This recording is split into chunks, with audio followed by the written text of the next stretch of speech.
Assalamualaikum warahmatullahi wabarakatuh. Perkenalkan, nama saya Teguh Prasetyo, peserta Latsar Mahkamah Agung, bekerjasama dengan Balai Diklat Keagamaan Makassar, gelombang 2, golongan 3, angkatan 7, kelompok 2. Saya akan mempresentasikan nilai ASN harmonis, loyal, dan adaptif secara konseptual dan memberikan contoh perilakunya. Pembahasan ini saya mulai dengan apa itu sebenarnya nilai harmonis. Dalam konteks ASN, nilai harmonis merujuk pada kemampuan seorang ASN untuk menciptakan hubungan interpersonal yang positif, baik dengan rekan kerja, atasan, bawahan, maupun pihak eksternal. Nilai ini mencakup sikap saling menghargai, bekerja sama, dan menciptakan lingkungan yang kondusif. Pentingnya nilai harmonis. Yang pertama, membangun lingkungan kerja yang kondusif. Lingkungan kerja yang baik tidak hanya menyediakan fasilitas fisik yang memadai saja, tetapi juga menciptakan suasana yang positif, mendukung dan memotivasi seorang ASN untuk memberikan dan melakukan pekerjaan dengan hasil yang terbaik. Selanjutnya, meningkatkan kualitas pelayanan publik. ASN yang harmonis lebih mudah membangun hubungan baik dengan masyarakat, sehingga pelayanan yang diberikan lebih efektif dan efisien. Selanjutnya, menghindari konflik atau menjaga stabilitas negara. ASN yang harmonis akan menjadi contoh yang baik bagi masyarakat dalam menjaga persatuan dan kesatuan bangsa. Apabila nilai harmonis dalam ASN tidak dilaksanakan, maka hal tersebut akan menimbulkan konflik dan memiliki beberapa dampak. Yang pertama, lingkungan kerja yang tidak nyaman, di mana rasa tidak nyaman tersebut dapat menurunkan kepuasan kerja dan membuat seorang ASN merasa tidak betah untuk bekerja. Selanjutnya, penurunan motivasi dan loyalitas yang dapat mempengaruhi kinerja ASN sehingga tidak optimal. Selanjutnya, penurunan kualitas pelayanan publik, di mana seorang ASN yang terlibat dalam konflik tidak akan fokus dalam melaksanakan tugasnya sehingga mempengaruhi kualitas pelayanan yang diberikan kepada masyarakat. Selanjutnya, kerusakan reputasi instansi. Konflik yang terbuka dapat merusak citra positif organisasi di mata masyarakat, padahal seharusnya organisasi pemerintah harus dapat menjadikan contoh bagi masyarakat. Selanjutnya, konflik yang terbuka dapat mempengaruhi kepercayaan masyarakat terhadap pemerintah dan aparatur negara. Dalam melakukan implementasi nilai harmonis, seorang ASN memiliki panduan perilaku atau kode etik yang harus dilakukan. Yang pertama, menghargai setiap orang apapun latar belakangnya. Hal ini menekankan pada pentingnya dalam mengakui dan menghormati perbedaan yang terdapat dalam setiap individu, kelompok masyarakat, maupun ciri khas yang dimiliki oleh setiap daerah. Selanjutnya, suka mendorong orang lain. Hal ini dapat berupa sikap atau tindakan yang bertujuan untuk memotivasi, menginspirasi, dan membantu orang lain untuk mencapai potensi maksimal mereka.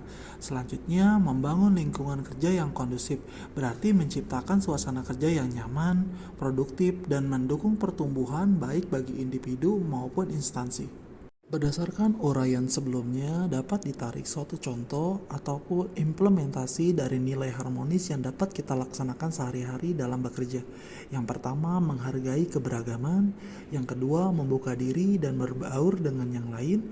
Yang ketiga, saling membantu apabila ada rekan kerja yang kesulitan. Dan yang terakhir, musyawarah untuk mufakat dalam menyelesaikan perbedaan pendapat ataupun dalam mencari solusi bersama. Selanjutnya, memahami nilai loyal. Loyalitas ASN adalah kesetiaan seorang aparatur sipil negara terhadap negara, pemerintah, institusi tempat ia bekerja, serta nilai-nilai yang terkandung dalam sumpah jabatan. Loyalitas ini tercermin baik dalam sikap, pikiran, maupun tindakan seorang ASN dalam menjalankan tugas dan fungsinya. Selanjutnya, pentingnya nilai loyal ASN. Yang pertama, keutuhan negara. Loyalitas ASN dapat mencegah terjadinya perpecahan dan konflik di dalam pemerintahan. Selanjutnya, stabilitas sistem pemerintahan. ASN yang loyal akan menjaga stabilitas negara dengan melaksanakan tugas dan fungsinya secara profesional dan bertanggung jawab. Selanjutnya, pelayanan publik yang optimal. ASN yang loyal akan selalu mengutamakan kepentingan umum di atas kepentingan pribadi atau golongan, sehingga pelayanan yang diberikan kepada masyarakat akan secara optimal dan profesional. Dalam melakukan implementasi terhadap nilai loyal, seorang ASN memiliki panduan perilaku atau kode etik yang harus dilaksanakan. Yang pertama, memegang teguh ideologi Pancasila, Undang-Undang Dasar Negara Republik Indonesia tahun 1945, setia kepada NKRI, serta pemerintahan yang sah. Hal tersebut dapat dilakukan dengan cara memahami dan mengamalkan nilai-nilai luhur Pancasila dalam kehidupan sehari-hari, mengakui Undang-Undang Dasar 1945 sebagai hukum tertinggi, mencintai dan mempertahankan keutuhan NKRI, menyetujui dan mendukung segala kebijakan pemerintah yang sesuai dengan peraturan perundang-undangan yang berlaku. Selanjutnya, menjaga nama baik sesama ASN, pimpinan, instansi, dan negara. Dan yang terakhir, menjaga rahasia jabatan dan negara. Hal tersebut dapat dilakukan melalui komitmen yang kuat untuk melindungi informasi rahasia yang berkaitan dengan tugas dan fungsi jabatannya, serta informasi rahasia negara lainnya. Berdasarkan uraian sebelumnya, terdapat contoh nilai loyal yang dapat dilakukan atau diimplementasikan dalam kehidupan sehari-hari. Yang pertama, melakukan upacara peringatan Hari Besar Nasional. Yang kedua, bersedia ditempatkan dimanapun. Yang ketiga, menggunakan sosial media dengan bijak. Dan yang terakhir, menjaga netralitas ASN pada saat masa pemilihan umum seperti saat ini. Selanjutnya, memahami nilai adaptif. Adaptif dalam konteks ASN merujuk pada kemampuan seorang ASN untuk menyesuaikan diri dengan perubahan yang terjadi, baik dalam lingkungan kerja maupun tuntutan pekerjaannya. Selanjutnya, pentingnya nilai adaptif. Yang pertama, menghadapi dinamika perubahan.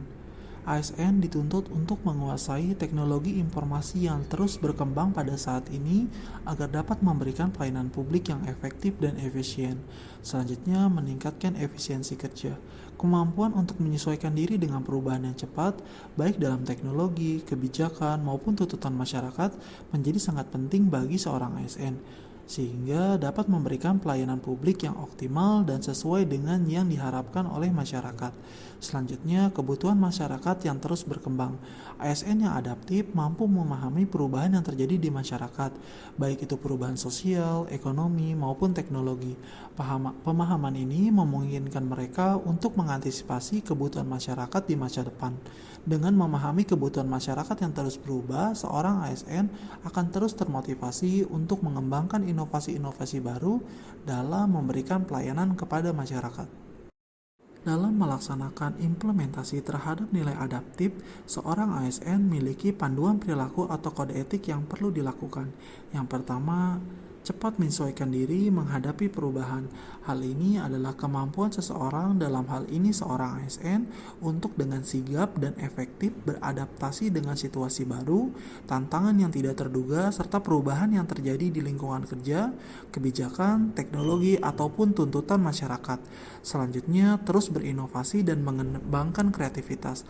ASN yang terus berinovasi dan mengembangkan kreativitas adalah seorang aparatur sipil negara yang memiliki kemampuan untuk secara aktif mencari ide-ide baru, cara kerja yang lebih baik, serta solusi kreatif untuk meningkatkan kinerja serta kualitas pelayanan publik. Selanjutnya, bertindak proaktif. Hal ini berarti bahwa seorang aparatur sipil negara tidak hanya menunggu perintah atau tugas, tetapi secara aktif mencari inisiatif untuk menyelesaikan masalah, meningkatkan kinerja, dan memberikan pelayanan yang lebih kepada masyarakat sebagai pengguna layanan. Berdasarkan pemaparan sebelumnya, terdapat beberapa contoh sikap atau tindakan yang dapat kita laksanakan dalam mengimplementasikan nilai adaptif. Yang pertama, mampu mengoperasikan sistem informasi manajemen yang baru. Yang kedua, menyesuaikan diri dengan perubahan kebijakan. Yang ketiga, beradaptasi dengan lingkungan kinerja yang dinamis. Dan yang terakhir, terbuka dengan ide dan inovasi. Sekian yang dapat saya sampaikan, kurang lebihnya mohon maaf. Wassalamualaikum warahmatullahi wabarakatuh.